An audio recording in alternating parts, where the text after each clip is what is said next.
당신은 성공할 자격이 있습니다. 독일 PM 예스그룹. 좋아요, 구독 눌러주시면 건강 정보를 빠르게 전달 드리겠습니다. 자연 그대로를 독일 과학의 힘으로 건강기능식품에 담다.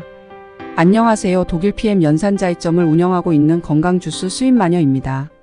이번에는 크론병에 대해서 자세히 안내를 하려고 자료조사와 이것저것 알아보게 되었습니다. 그런데 크론병에 대해서만 하려고 하다가 염증성 장 질환이 크론병만 있는 것이 아닌 궤양성 대장염도 있는 것을 알게 되었습니다. 각각으로 하는 것보다는 둘을 같이 묶어서 하는 게 나을 듯하여 이렇게 같이 진행을 하게 되었습니다. 염증성 장질환에는 크게 두 가지가 있다고 합니다. 크론병과 궤양성 대장염입니다. 이 두 질환을 효과적으로 관리하는 방법에 대해 이야기해 보려고 합니다. 이 두 질환은 근 5년 동안에 너무 많이 발병을 하고 있다고 하는데요.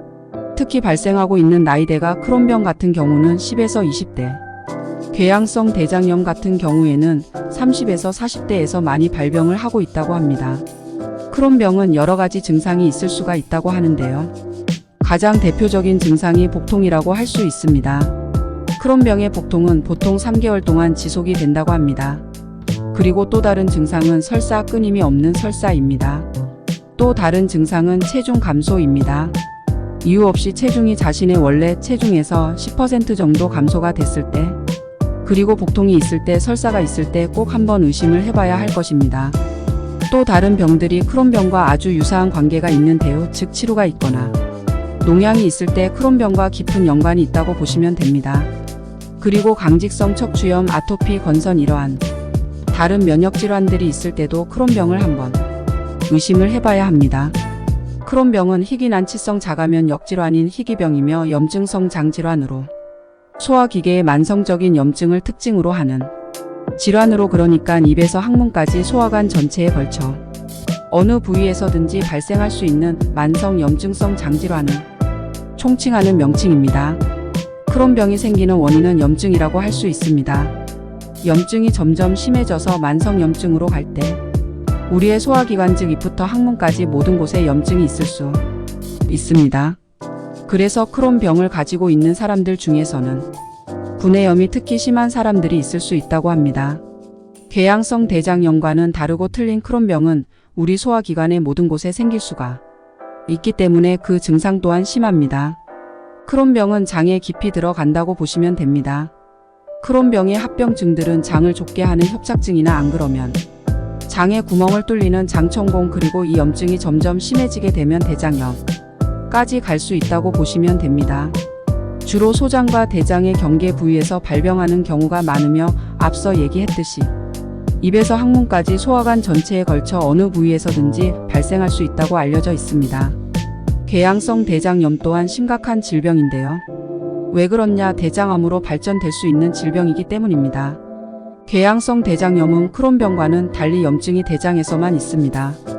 크론병과는 달리 염증이 깊지가 않고 널리 퍼져 있다고 합니다. 그래서 장을 거의 다 덮고 있습니다. 그렇기 때문에 대장암까지 발전을 할 가능성이 많은 질환이라고 합니다. 궤양성 대장염의 증상은 혈병과 설사입니다. 혈병과 설사가 보통 4주 이상이 지속이 될 때 궤양성 대장염을 의심을 해봐야 한다고 합니다. 여러 가지 원인과 다양한 증상을 가지고 있는데요. 자, 함께 알아보도록 하겠습니다. 우리 몸에 염증이 생기는 경우는 3단계의 우리 몸에 염증이 왜 생기지 않도록 방어하고 있는 시스템이 다 무너졌을 때 만성염증이 생깁니다. 첫 번째, 우리 혈액 안에 있는 살아있는 칼슘들이 우리 몸에 염증을 일으키는 물질 즉 독소가 나왔을 때 강력한 해독작용을 합니다. 그런데 우리가 충분히 살아있는 칼슘을 섭취해주지 않으면 그 일을 제대로 하지 못할 때 첫 번째 방어 시스템이 무너집니다. 그래도 우리 몸은 너무나 잘 디자인이 되어 있기 때문에 두 번째 방어 시스템이 존재합니다. 바로 강력한 간의 해독작용이라고 합니다. 첫 번째 방어 시스템이 무너지게 되면 두 번째 방어 시스템이 일을 하게 됩니다. 그러다가 염증성 물질이나 독소들이 계속 간으로 들어오게 된다면 간이 과부하가 걸리게 됩니다. 이때부터는 간이 제대로 된 해독 기능을 못하게 되기 때문에 우리의 혈액이 산도화가 되게 됩니다. 그래도 마지막 디펜 시스템이 있다고 하는데요. 그게 바로 면역 시스템이라고 합니다. 하지만 우리의 간에 해독작용이 실패할 쯤 되면 우리의 면역 시스템 또한 많이 저하가 되어 있기 때문에 이쯤이 되면 우리의 몸은 만성염증으로 우리의 몸은 자리를 잡기 시작한다고 봐야 합니다. 이렇게 우리의 몸의 세 가지 시스템이 다 망가졌을 때 우리의 몸은 만성염증으로의 상태로 가게 된다고 합니다. 그리고 이 만성염증의 상태가 우리의 장이나 소화기관에 일어났을 때 바로 크론병과 궤양성 대장염이라고 보시면 됩니다. 크론병의 정확한 원인은 아직까지 명확히 알려져 있지 않습니다. 가장 우리가 주목해야 할 것은 바로 식생활 습관이라고 보시면 됩니다. 우리가 여러 가지 염증을 일으킬 수 있는 요인이 있습니다. 스트레스와 환경적 요인이 있을 수 있는데요. 그러나 우리가 맨날 우리 몸에 공급해주는 원료, 즉 우리가 매일 먹는 먹거리가 가장 큰 관련이 있다고 하는데요. 우리가 먹는 염증성 식품, 즉 고기, 밀가루, 가공된 식품들, 그리고 튀긴 음식, 패스트푸드 등은 우리의 몸에 아주 효과적으로 이러한 염증들을 일으키기 시작을 하게 됩니다. 그리고 이러한 음식들 뿐만 아니라 우리가 우리 몸에서 독소를 해독할 수 있는 살아있는 칼슘이 풍부한 음식, 즉 생채소와 생씨앗을 먹어주지 않게 되면 우리는 계속 독소만을 공급을 한다고 보게 되면 이것이 아주 큰 원인으로 작용을 하게 되겠죠. 그리고 흡연과 음주 또한 밀접하게 연관되어 있다고 알려져 있으며 질병의 발생을 촉진시킬 수 있다고 합니다. 두 번째 원인은 어떠한 유전적 요인이라고 현대학에서는 이야기를 하지만 그러나 이런 현대학에서도 이 유전적 요인이 그렇게 중요한 요인이 아니라고 생각합니다. 왜냐하면 근 3에서 5년간의 크론병과 궤양성 대장염의 질병률이 엄청 높아졌기 때문입니다. 그런데 이런 유전적 요인이 이렇게 짧은 시간에 변하지 않는다고 합니다. 그래서 유전적 요인에 대한 신빙성이 점점 약해지고 있다고 보시면 됩니다. 그리고 면역체계의 과도한 면역 반응 또한 원인으로 작용할 수 있다고 알려져 있습니다. 특히 면역계가 장의 정상적인 세포와 박테리아를 구분하지 못하고 염증을 유발하는 것으로 보입니다. 불균형한 유전자 변이나 환경적인 스트레스 역시 크론병 발병에 영향을 줄 수 있는 원인으로 여겨집니다. 요즘은 유전적 요인보다도 훨씬 더 강력한 원인으로 꼽는 것이 있습니다. 바로 우리 몸에 있는 유해균들입니다.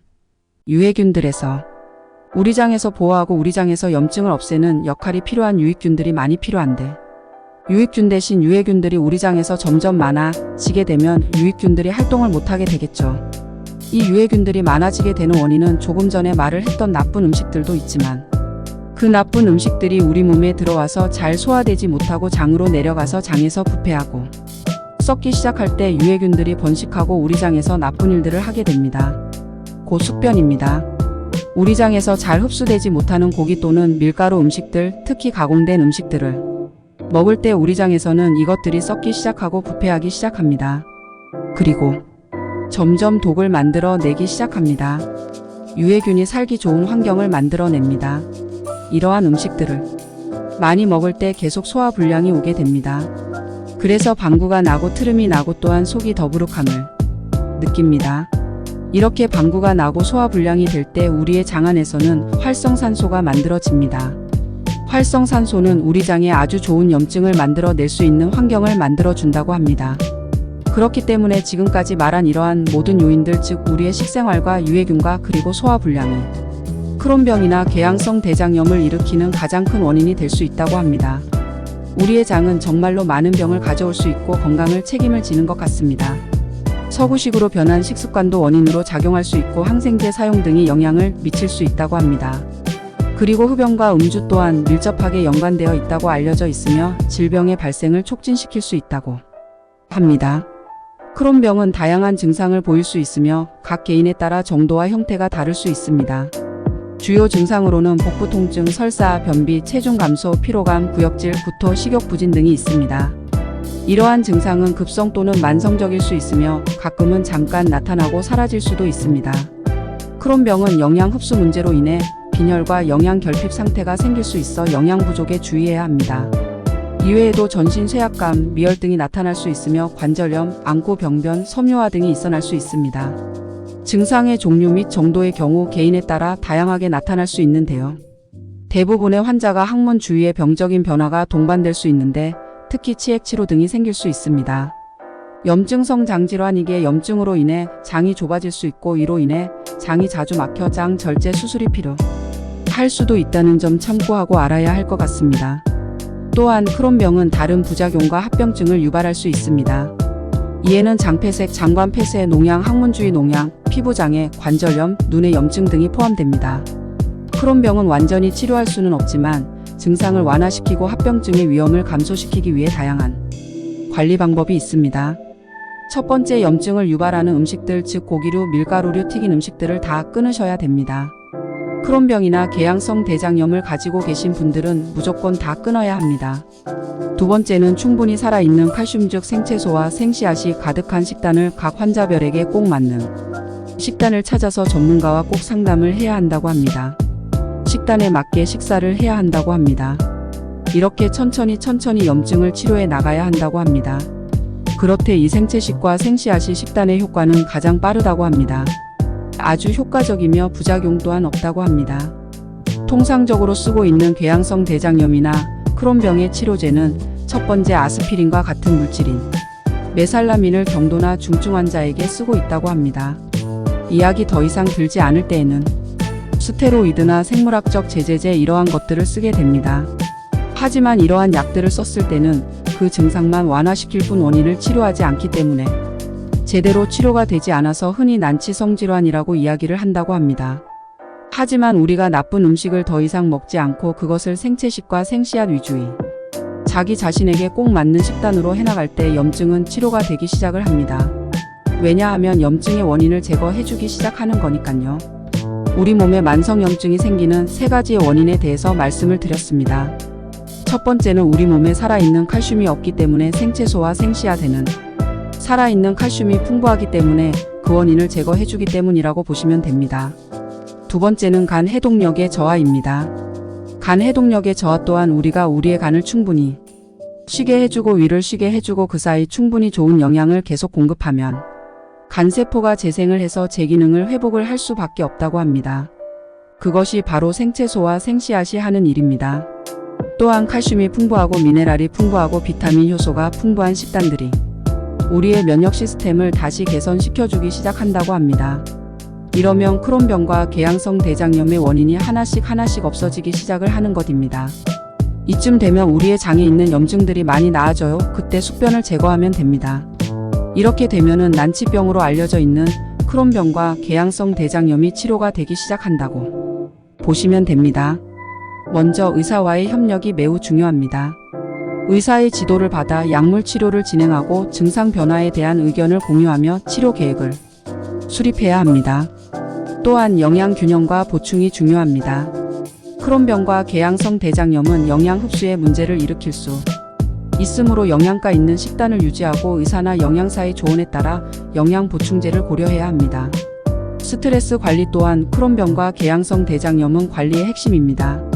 스트레스는 증상을 악화시킬 수 있으므로 규칙적인 운동, 심리적 지원, 휴식과 잠을 충분히 취하는 것이 중요합니다. 자기 관리 기술을 배우고 실천하여 스트레스를 효과적으로 관리하는 방법을 익히는 것이 도움이 될 수 있습니다. 또한 흡연과 음주의 제한 역시 중요합니다. 흡연은 크론병과 궤양성 대장염은 증상을 악화시킬 수 있고 음주도 병을 악화시킬 수 있으므로 가능한 한 흡연을 피하고 적절한 음주량을 유지해야 합니다.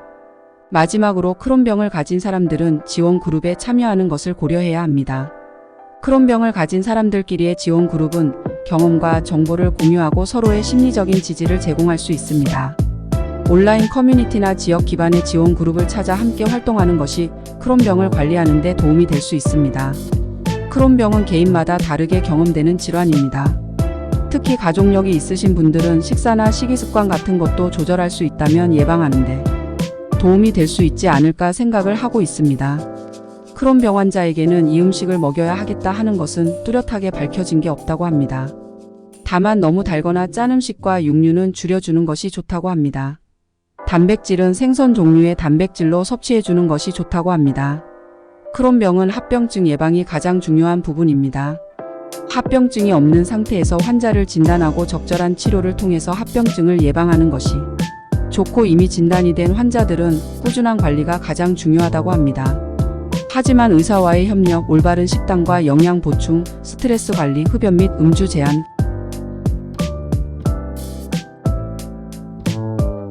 지원 그룹의 참여 등을 통해 크론병과 개양성 대장염은 효과적으로 관리할 수 있습니다.